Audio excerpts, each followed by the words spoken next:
Hello and welcome to Meet Our Makers, an artist interview podcast produced in association with Beats Per Minute. I'm your host, Jeremy J. Facette, and on this episode, we get to meet Peaches. Peaches is a musical project based in Berlin, although originally from Canada, and she has just released her new record, her first one in quite a few years, honestly, called No Lube, So Rude. If you know Peaches, you know kind of what you're getting into with this record. There is a lot of crude humor, a lot of, as she would say, body fluids on this record, a lot of talk about sex and sexuality and what it means to be exploring those topics now, especially as someone her age, as she says. I was really thrilled to get to talk to her because her music is so candid and so pointed and so exacting that I was interested to see how it would be to chat with her about the topics that fascinate her, and it was sort of fascinating. I was really, really glad that she took the time to sit down with me and really dig into this new record, what drives her as an artist overall, and a little bit about what's going on in the world right now, both from her perspective, personally, how it affects her, but also how it's affecting all of us and other groups around the world.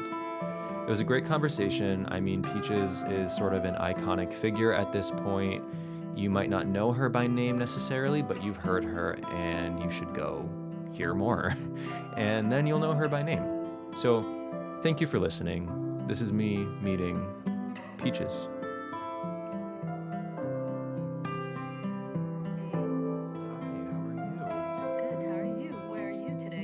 I am in Connecticut today. Nice. Where are you? New York. Oh, you are? Okay. Yeah, that was my first question. Where are you beaming in from today? New York City. All right. So you're real close by. Are you still based in Berlin? Yeah. Okay. Well, thanks for coming and hanging out for a little bit. Sure. Yeah, I'm happy to have you. So we should say off the top, the main occasion for inviting you here today is you have a new record out, which is Not called yet. Not Yet. Sorry, it's out this week. Yes, Yep, it's out this it's week. out on February 20th. Yes, it'll be out probably by the time people hear this, so maybe that'll be true. But it's called No Lube, So Rude. It's out on Kill Rock Stars. And it has been kind of a big old minute since we've had a record from you. How has it felt for you to be sort of back in the fray? I mean, it feels necessary. It feels good. It feels like, this is what I do. This is how I contribute to the world. Yeah. This is how I connect to the world. So yeah, and it feels like not a good time, but it feels like the right time to do this. Yeah, I was curious what the impetus was for both sort of creating this record, but also even just sheerly deciding to, or realizing that it was time. Like, what was the sort of catalyst for this record? The world. The state of the world. Yeah, more or less. Yeah. Yeah. I mean, it's there's a lot of issues dear to my heart, and that have always been have been prevalent in my music, and more than ever, it's really poking at us, poking at our brain, at our hearts. Yeah.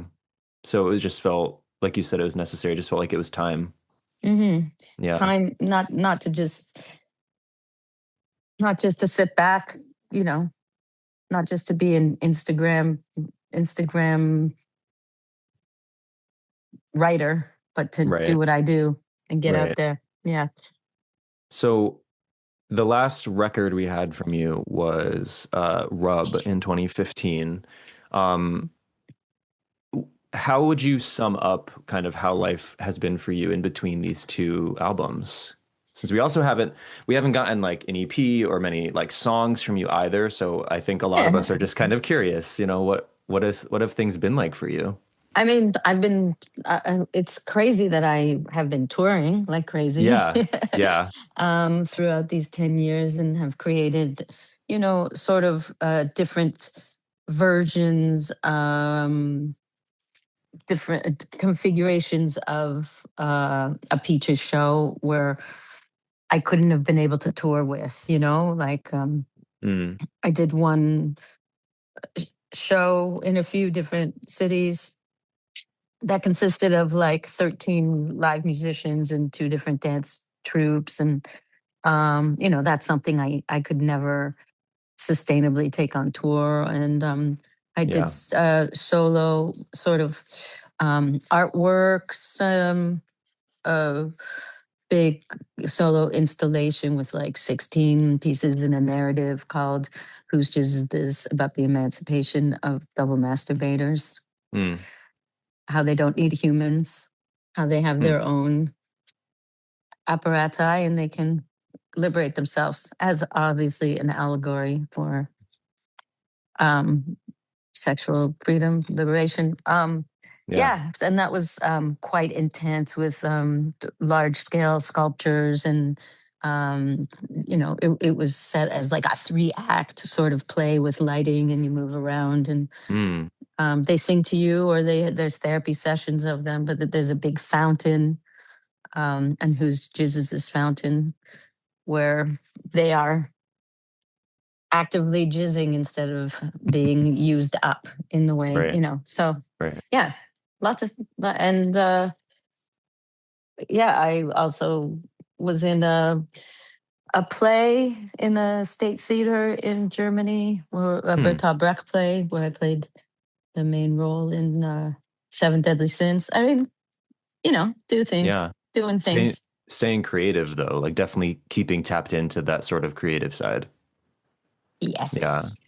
I'm just always curious when there are these breaks, and I feel like a lot of the time it's people sort of stepping away from, if not the creative world, then maybe just sort of stepping away from being the active participant in the creative world. But it just sounds like maybe the music side of your brain took like a seat, and the other sides kind of came to the forefront. Yeah, it all still revolved around music, Okay. you know?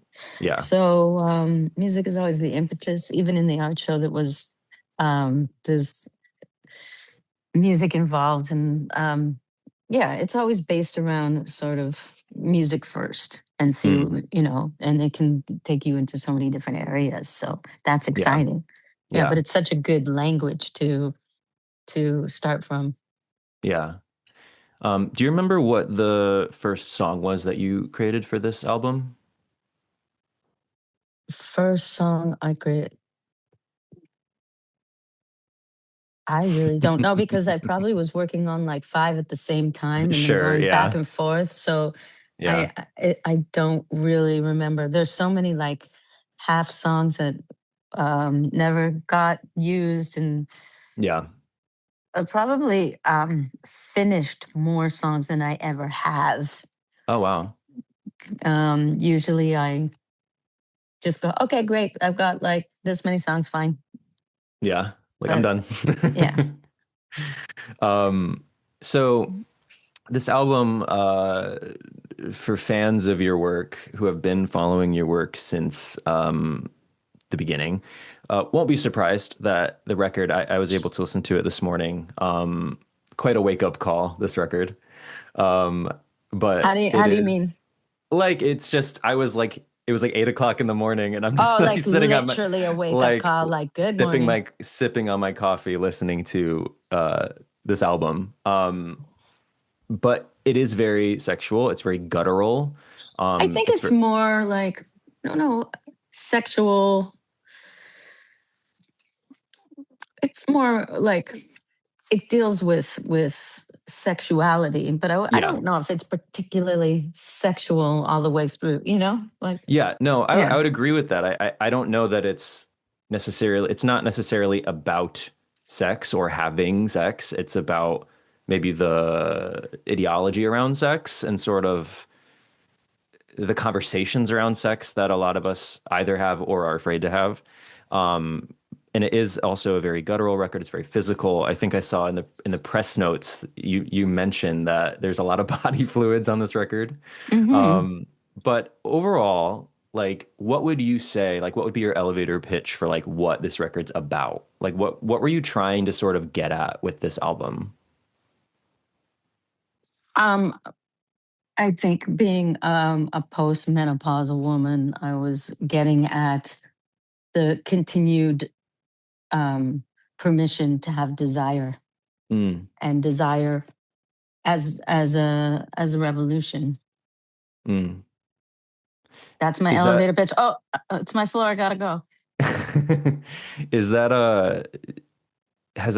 has that long been sort of a fascination of yours though? This concept of sort of like who gives us this permission and like Exactly. Yes. why do we need it? Exactly. That is, Right. we're so conditioned through like patriarchal ways to be shamed at our body or our Yeah. position or who we are, Yeah. and that needs to stop. Yeah. Especially people who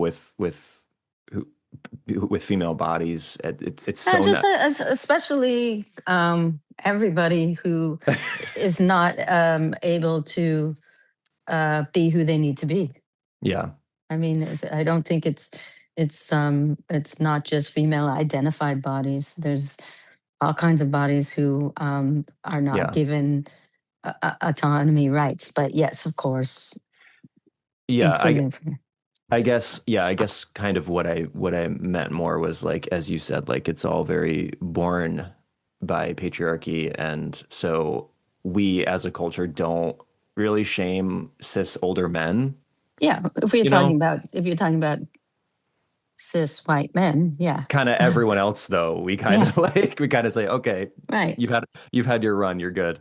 Um, I mean, you've been someone since, at least since the Teaches of Peaches, which, you know, we might get into a bit later, but at least since then, you've never been shy about talking about this stuff or expressing that sort of those elements of desire.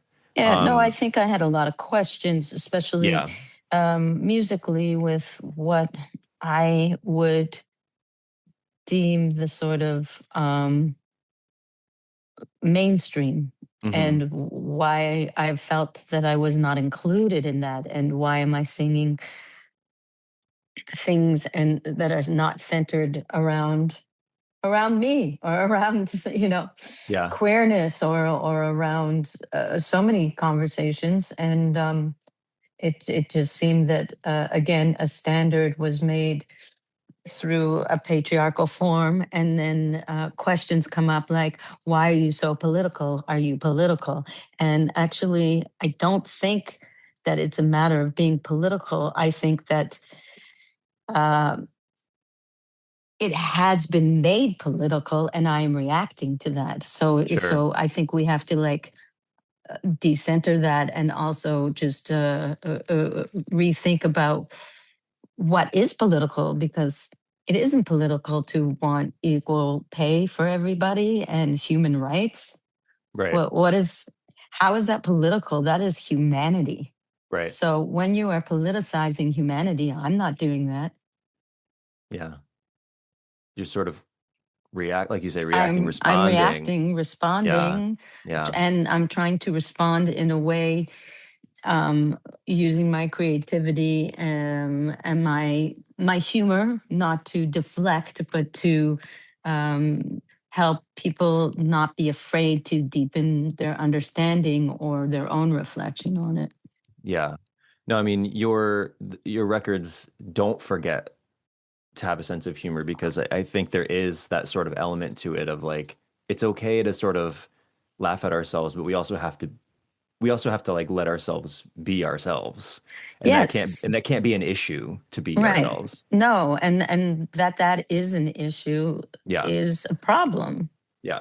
Um, yeah, I was going to say something else, but it's gone now. So It's okay. it's gone. It'll come Um back. yeah, when it comes back, just shout it out. Uh, um so the record kicks off with the song Hanging Titties, which is it's always fun to have such a everybody Peaches say song that. title. Such a Peaches title. I love it. Do Yeah, you? because like gravity is a real thing. Sure. Yeah. And there's so many songs with my little perky titties or my big Right. titties, but no one's talking about the gravity of it, the longevity of it, the Yeah. So literal there's symbolic weight to that. symbolic weight to that. Exactly. You Yeah. got me. And you're going to learn to love it because Mhm. that's, we have to like lead into our reality Right. and, Right.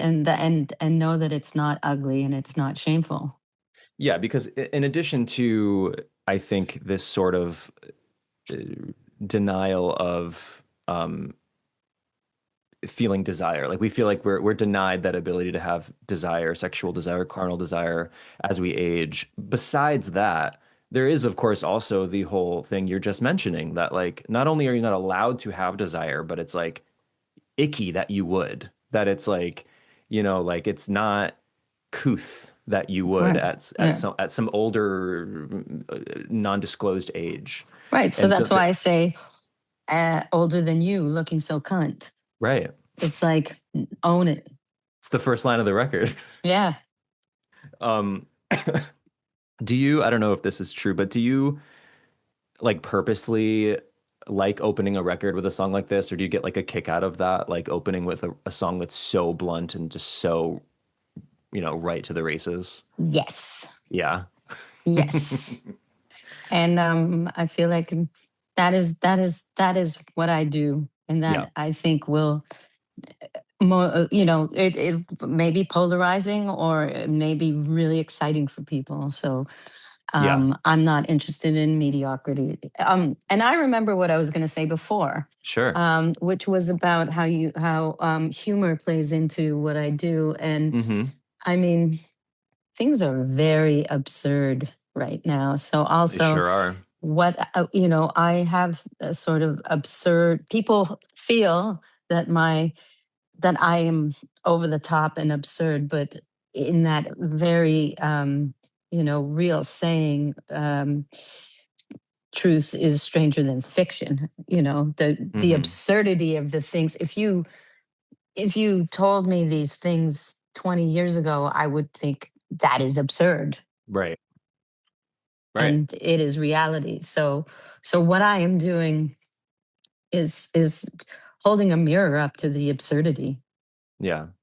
And I mean, is there also a quest for not only sort of freeing people from these sort of fake restrictions on desire, but also simply experiencing joy?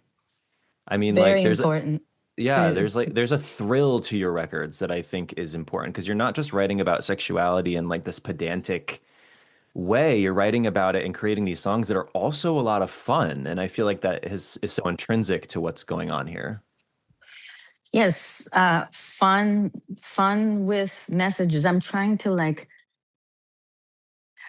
work on slogans that aren't too just like pubes before profit, Oh, pubes over profit. I think yeah. that says a lot. Or Yeah. like, yeah, just queef the rich.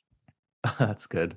Yeah. So, Yeah. they still say what you're saying, but give it a little bit of a, you know, Yeah. because I took a cue from the Lavender Menace, the Mm. back in the '70s, the lesbian movement, where they would, for them it was things like take a lesbian out to lunch, stuff like that. So I was just trying to like find ways, instead of just saying, I am saying fuck ice, but Yeah. find other ways, like, Yeah. yeah. Yeah.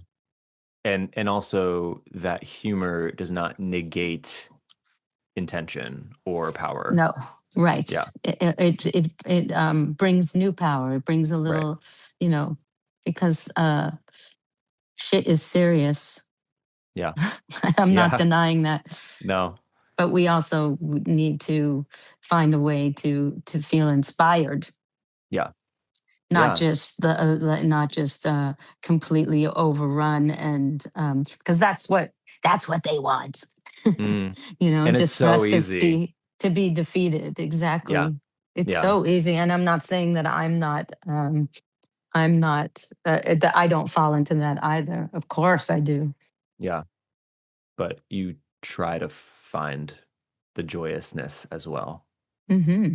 So I was quite taken by a few of the songs specifically on this record, especially the title track. I found the title track very fun and intriguing, and also like the first pop song maybe ever that just shouts "Lube" at the chorus. I loved that. And I read, So campy, that song. Wait till well, you how? like the whole the actual like presentation of that is going to be me doing my inner jazz dance fantasies. Yeah. How did you decide that that was the title track for this record? It just because it was an allegory. Is that the right? I don't know if allegory is the right word. You Maybe. tell me that, Depends where you're or going. yeah, you'll tell me on the state of the world in terms of like there's so much friction, and if we Mm, had this magical lube that maybe could just like loosen us up a little bit to listen to each other intergenerationally, mm, politically, and hear each other instead of attacking each other with the friction. In the yeah, same way, lube helps not just get the job done, but also can take you to new places because yeah, because there's more relaxation, more. yeah. Yeah, Can take you to new depths, one might say. yeah. I used a lot of lube, as you saw in my sort of for my rollout.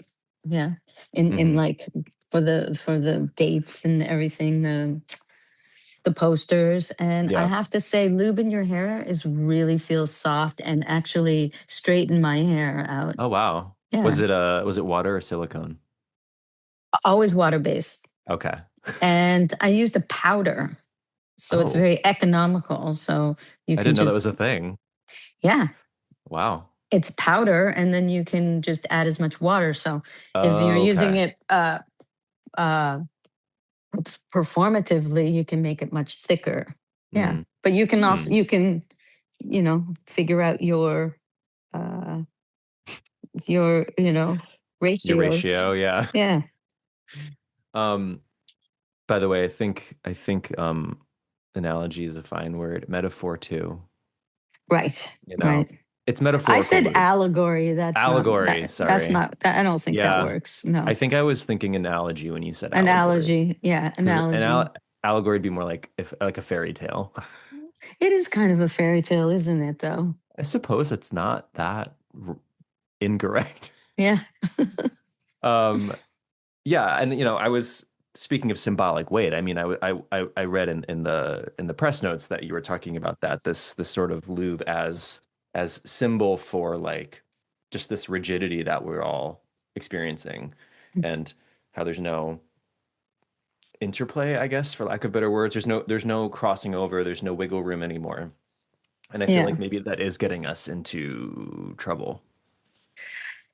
Yeah, it's getting us into trouble because we have to get along. We have to like listen to each other, even if we don't agree. Yeah. Yeah. Um, Another song that I loved was Fuck How You Wanna Fuck. Oh, Um, thank you. That's one of my favorites. yeah, right in the title. I mean, it says it's right on the box. It's Yeah. like, why wouldn't I like this? But it does open up with the line "Fuck Kavanaugh," Hmm. which of course is referring to Justice Kavanaugh, and the song does make direct reference to Roe v. Wade, among other things, of course. But did you write this sort of in the midst of it getting overturned, or was it just a response to it? No, it's just no, it was written much later, but I Mm, still just find that Kavanaugh slipped through the cracks, and just mm, still continues to do yeah, shady shit, and that they are a prominent Supreme Court member in a long line of the wrong sort of not yeah, justice loving Supreme Court members is so yeah. ridiculous and absurd again. Absurd for sure. Yeah. I mean, as a 32-year-old man, I feel that pretty hard because and Amy Coney Barrett is younger than him, I think. Right. Oh, So yeah. when these, when people like this slip in, like my husband and I are like, that's it for our lives. Like Yeah, they're it's here, and that's kind of scary. yeah, there's a younger generation, there's a Yeah. whole younger, stronger, bigoted, ignorant, Yep. like, Yep. and loud and proud Yeah. Yeah. generation. Yeah. Yeah. Um, I know you mentioned before that you don't necessarily think of your music all the time as being political, and that you think maybe that that's a bit of a misnomer. Um, but do you ever find it tricky to kind of strike the balance between all the different sort of plates you're spinning? Because like you have the sort of, for lack of better words, you have like the crude humor aspect of a lot of your Hmm. lyricism and the sexuality of it. And you Hmm. do have the, if not political, then at least sort of observational edge. Hmm. And you kind of braid those all together into this 2.5 minute electropop song. Is that ever tricky for you to Isn't find? that cool? Yeah, it's alchemy. Yes. And that, yeah, of course it is. It's agonizing. I think, Mm, it sounds good when you hear it, but it's a lot of work. Sometimes it just comes, like yeah. choruses come like fuck how you wanna fuck. That whole chorus just Mm, came, and not in your mouth, none of your business. All that came in like 5 minutes, just sheer like frustration. right. Yeah. It's more there's no like humor in that one really. Yeah. But that really was more just like, here's a chant. if Mm, you if you need if you need a chant, here's one for you. yeah. If it's hard for you to how we say, like, we get into our doom, and either if it's a scroll or just in your head, Mm-hmm. here's a mantra. Mm-hmm. Yeah, I was going to ask about that one because that was the first single from the record. It was our Yes. first new song of yours in many years. Yeah. Um, and it starts with the line, I cannot be squashed or minimized. You will never take away our pride. Orders won't make us lie down and die. Is that sort of like a mission statement for you for this project? Definitely. Yeah. Yeah. Is that a mission statement for you right now in life? Definitely. Yeah. I mean, what is, I don't know exactly how to ask this, but like, what are some of the biggest concerns of yours right now? Just like, just lack of humanity, Mm, that um encompasses, uh healthcare as a yeah, human right, yeah, um and uh bodily autonomy as a human right, um human rights as a human right. yeah, yeah, yeah. It's like, it's a bit meta, and I mean meta in the way, like, not that meta, but the meta. Oh, yes. Okay, yes, I understand. I understand. Um, I'm curious too, then, as someone who's ignorant, self-admittedly ignorant to the way things are going in other places. I mean, have you noticed any sort of stark divide between when you're over in Germany versus here? I mean, Germany has its own special relationship to certain things on some ends. Yeah.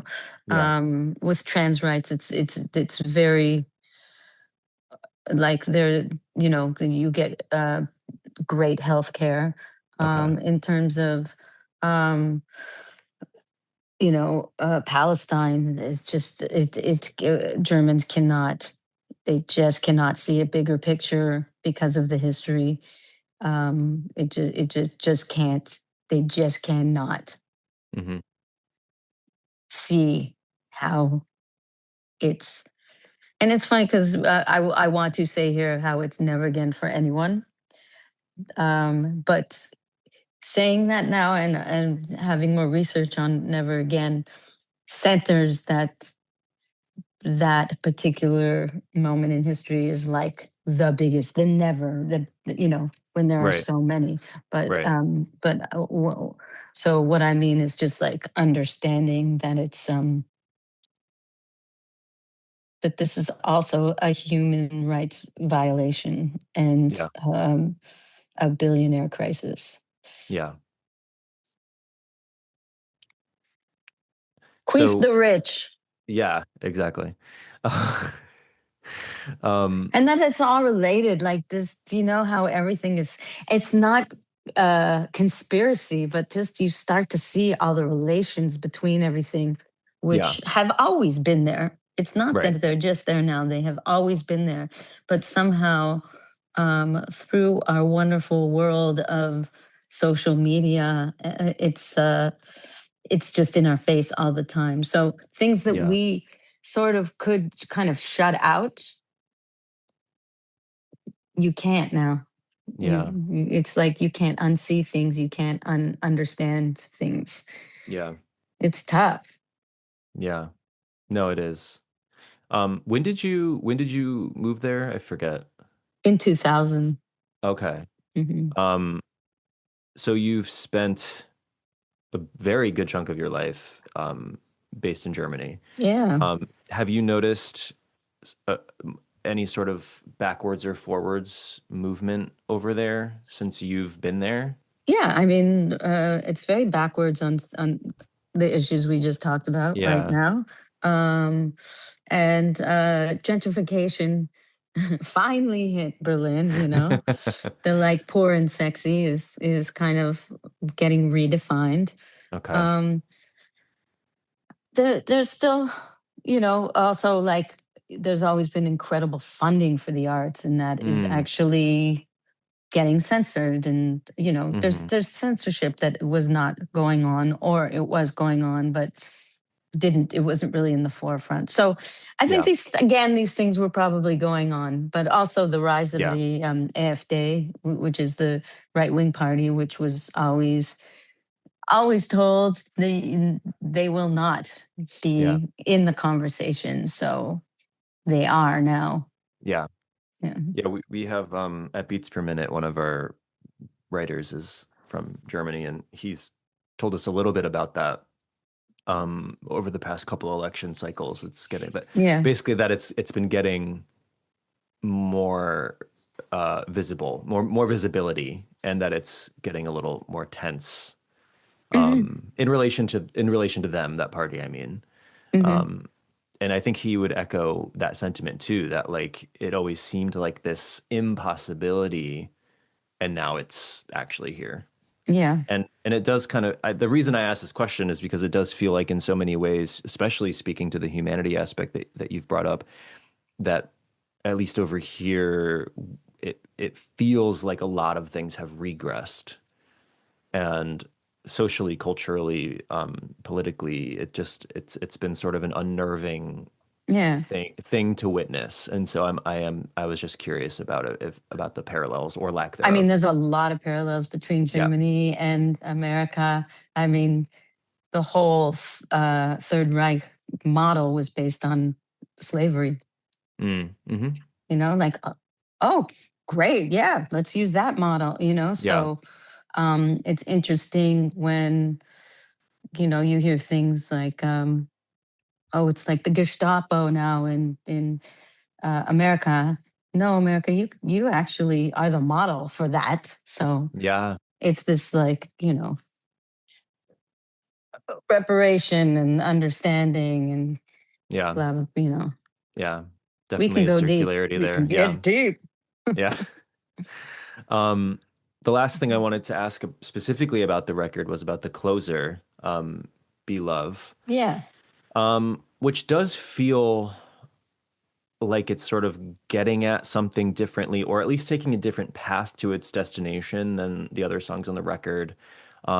I'm curious what this song is for you, and sort of what the story of the song is. It's still grappling with my own doom, or all that, and then knowing that it's very important to like not just think about being loved, but to be loved, to Mm. like, all, you know, in the same way we talked about joy. Mm-hmm. Yeah, there's like a sweetness to it, I think that. Yeah, it's funny that people say it's a sweetness because of the, you know, what it is. But if you think about the verses, they're kind of struggle, Mm. struggle. Yeah. But this idea of like embodying the love Yes, yes, it's versus simply important. receiving it. Yeah. Very important. Yeah. Yeah. Um, so like I said, you've been Peaches since at least the 2000. The Hmm. 2000, actually the year 2000 is when the Teachers of Peaches came out. Um, and I know recently you did that tour to sort of celebrate that record. Its anniversary is a few years ago. But Yeah, that's also, I also did that. That's right. That's another thing that yeah. happened. And there was a documentary about it. It was sort Yeah, of there a actually whole two thing. documentaries came out. One Mm, that centered around the Teachers of Peaches and its history with hmm. archival footage, and then another documentary made more from a filmmaker who does portraits on artists Mm, like Tony Conrad. I don't know if you know, or like Genesis and Lady J, Genesis mm, George, um, and the Residents and things like that. But her name is Marie Loze, and she uses a Bolex camera, so there's like no mm. sound, and it's like Yeah. she's cutting it, you know, Yeah. in real, like real film style. Yeah. And that was shot over 17 years and came Oh, out the wow. same year. Was that just coincidence? Yeah, she was ready to put it Yeah. out. Yeah. Yeah. Yeah.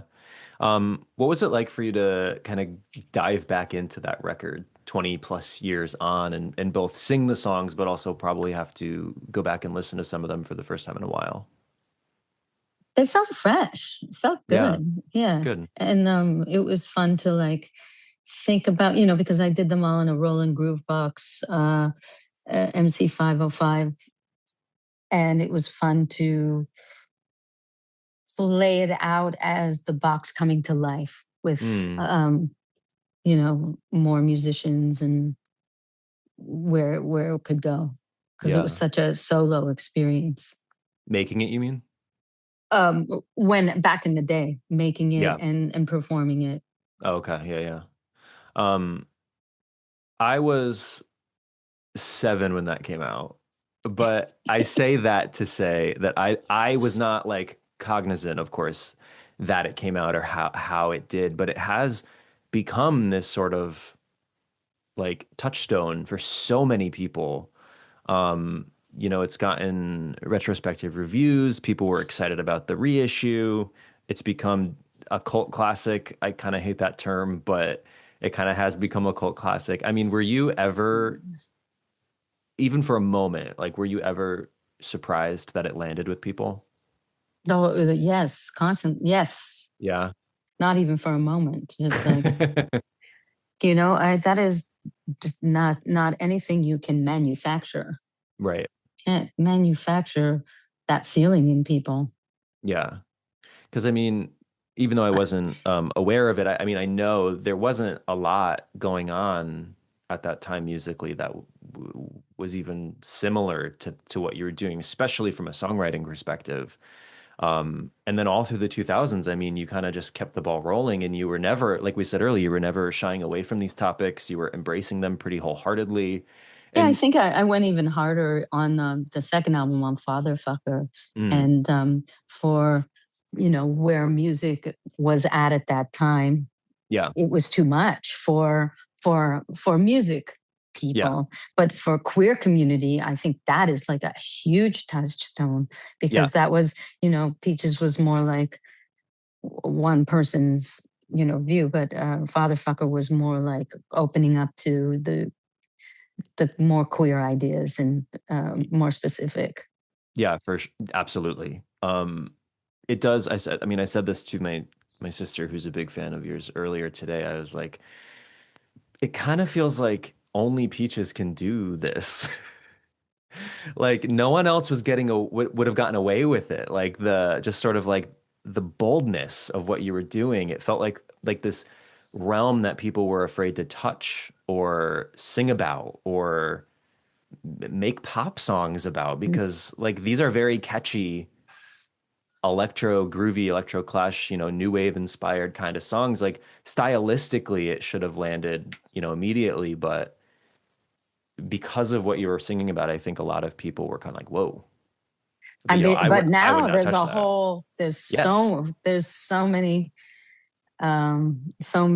incredible artists Yeah. that are carrying the torch, whether they were, seven like you when they came out, or they were like -7 or Yeah. whatever, or maybe they don't even, you know maybe they know me or know a Hmm. song, but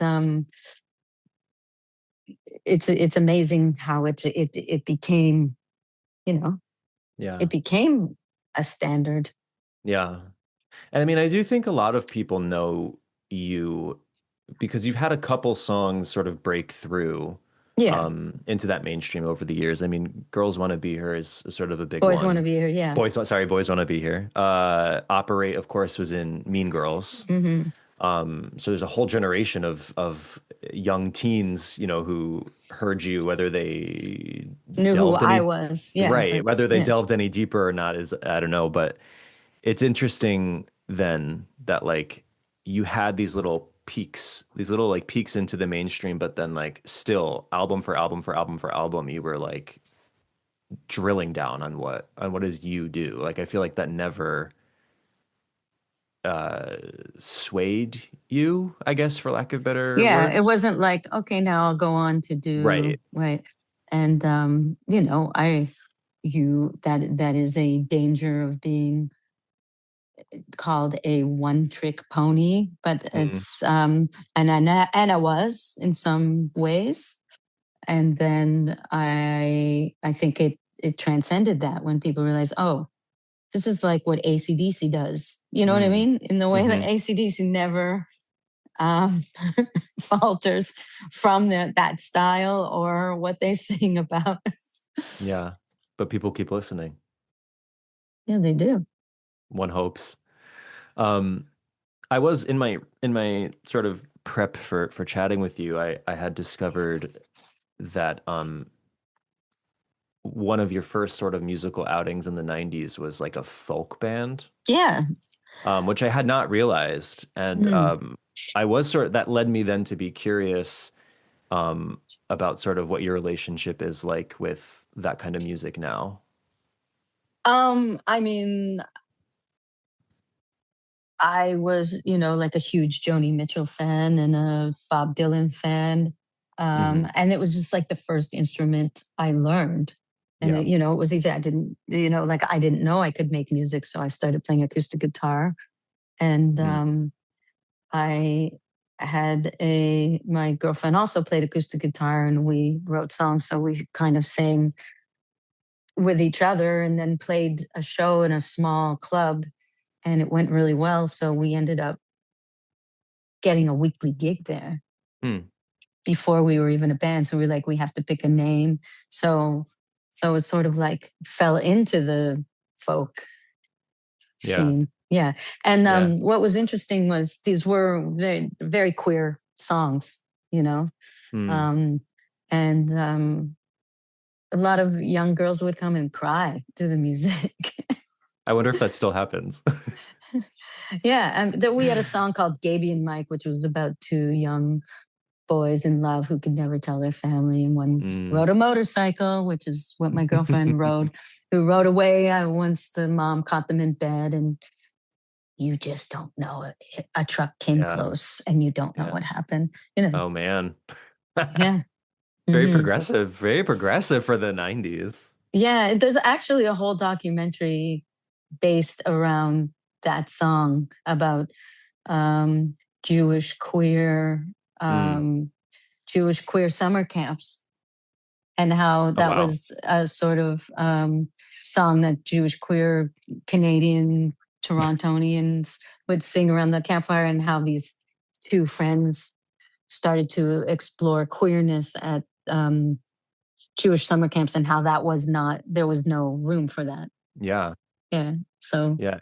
And I feel like in a way, even with this new record, you're still sort of running in that realm, like making room for things that people say there's no room for. Right. And Yeah. I think that it's time also, that for menopausal older women, because we are different from the generations, like your grandparents or maybe even your great grandparents, what they thought of like club culture, like Yeah. people my age, we're so down with the club culture, and it's actually younger kids are it's not part of their culture in a way. So you got to teach them. yeah. So I'm really excited for the shows because I'm hoping for a very exciting intergenerational sharing of space. And yeah.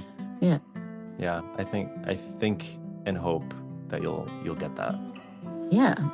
All right. So we should say again, your new record, No Lube, So Rude, out this week on Kill Rock Stars, February 20th. Going on tour very soon. That's exciting. It's the same day. Oh my goodness. That's a big day. Yeah, it's a big release day. Yeah. All right. Well, thank you so much for chatting with me. This was super fun. I appreciate it. I do too. I appreciate the conversation. Thank you. Yeah, likewise. Thank you so much. Have a good day. You too. Bye. Bye-bye.